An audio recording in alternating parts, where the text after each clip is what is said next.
ឡើងខ្មែរពួតដៃគ្នា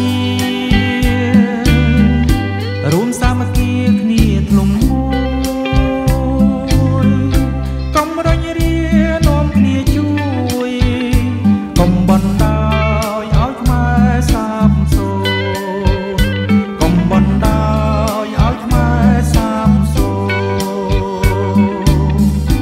ប្រឹងតែមិនដឹងយកកំតិចរជទឹកដី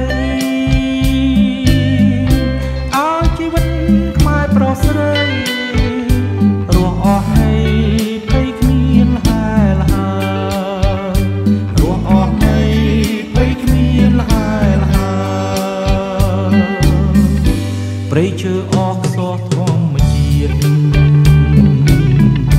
សន្ព្រមព្រាតឃ្លាតមច្ឆាវប្បធម៌ងាប់ស្លាប់ភាសាជាតិមរណាសាសនារលីជាតិមរណាសាសនារលីដល់ពេលហើយខ្មែរយើងអើយកុំបន្តើឆ្លើយសុំយើងហោទៅអូរទៅហ្វានមិនទៅសេកគិសLadies and gentlemen, very warm welcome in the European Parliament. If I just may introduce myself very shortly. My name is Jörg Leichtfried.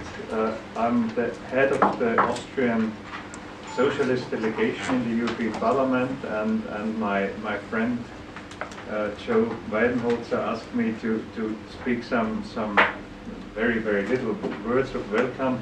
It's a big pleasure for me to see you here. I heard it's the first time in the European Parliament. The European Parliament is a parliament that had maybe some sort of development that might be also very interesting for you. When it was founded more than 20 years ago, it had absolutely nothing to decide upon. Everything was decided by the Council and by the Commission, so by the head of states or the ministers of the European Union and the Commission. And then something started that seems to start everywhere, where people engage themselves in some sort of democratic way. They made some sort of rebellion against this system and started to gaining power, a little bit more power, a little bit more power, and finally we had the Treaty of Lisbon in the year 2009, and the result was that now this Parliament is deciding about nearly everything that is happening in the European Union. We are now, I think, maybe together with the Council, the strongest body within the European Union. We are making laws for 500 million people. For Europe, that's quite a lot. So compared to other continents, it might not be that lot, but it's quite something. And we also included in our way of deciding, I think, not only more democracy here in the European Union, but also we try to bring, if it's accepted, more democracy and human rights outside the Union with our decisions. I'm really happy to see you here, that you can discuss with my colleagues today, and especially with Joe, who is not only a good friend, but also an expert on many things that are touching your interests and your discussions. I just want to thank you for coming here, and I hope you had till now a pleasant stay. I hope the journey went well and everything else went well, and I hope you get an impression from the Brussels weather. That's nearly nice weather today. So it can be even worse. So yes, the only thing we can do is work, so nothing else. But that's good for the future of the continent. And I also hope you will get home then well again, and greetings from me, the Austrian Socialist delegation, and have a real pleasant stay here in Frankfurt, and an interesting stay. And I hope out of the discussions you have here, you might have some plans you can realize at home as well. We, of course, also are always learning out of these discussions. Nobody says that Europe has some sort of finalized wisdom. That's not true. We are learning as well, and together I think we are supposed to learn much more as if we stayed separated somehow. So thank you very much, and good luck for your further visit. Thank you.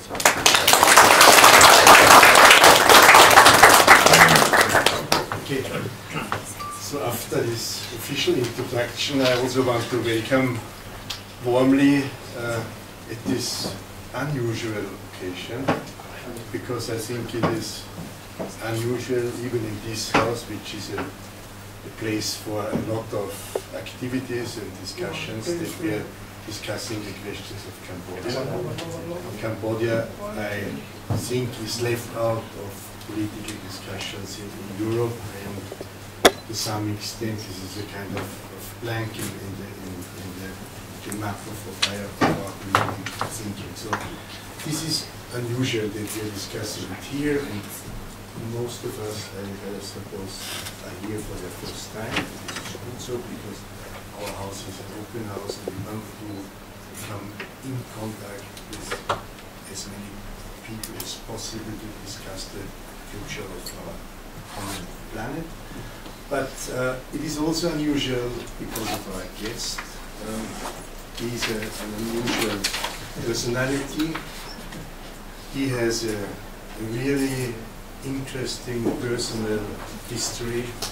I had the pleasure last night to discuss with Daran intensively already what he experienced over his life, which I hope will go on for many more years. And I think we can learn from this unusual experience of suffering, of surviving, of staying optimistic after all this, what happened to him. So it is a great pleasure that Daran and his wife are now today, this evening, my guests, and I feel very honored that you accepted this invitation. So welcome very much here in the European Parliament. It is also, I think, for me unusual because, and I want to share this knowledge, that I actually did not know Daran personally until last night. We became friends, and we had, I think we share a vision. We were standing outside the parliament, and we said there's something we share in common, that we have to fight for democracy and for human rights, and even he shared also the memory of people who could not be there because they do not live anymore. Yeah? But we have the responsibility for all these people who fight for a world where human rights are indivisible and are accepted by everybody. So I know Daran because I had a student, so I'm a little bit older than many of you in the room, and the student is working as a professor now in Asia. He actually met Daran, and over him we got in contact, and I think this is also important for me to see that my students picked up such friends as you. Yeah? So because I think to see that you also realized that it wasn't everything in vain, there was something must have been also not only negative about the education and work I did. And of course, I was, in my young years, I want also to share that with you. I was very much fascinated by the developments in Southeast Asia, and many of us, my generation, was opposing the American engagement in Vietnam. And Cambodia was always a neutral country. All of a sudden, this beautiful country became part of this tragedy. And many of my friends, they just did not want to get into these cruel details of Cambodian history. And I always felt guilty for many people here in Europe that we just did not want to see what happened in Cambodia. This is one of the tragedies of our, why it is, beside the Nazi tragedies, is one of the other tragedies of this century. And I think we have to learn from that, and we have the responsibility for those people who died and could not survive, that we are trying to develop a better world and try to improve the conditions in your country. Whatever we can do, whatever we can help you, I think we should do. And so I'm very honored, I'm very happy that you are here, and we are looking forward for your presentation.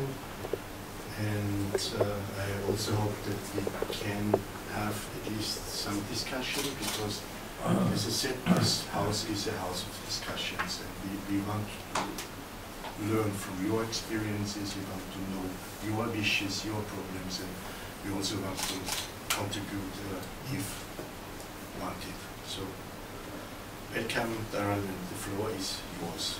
Thank you.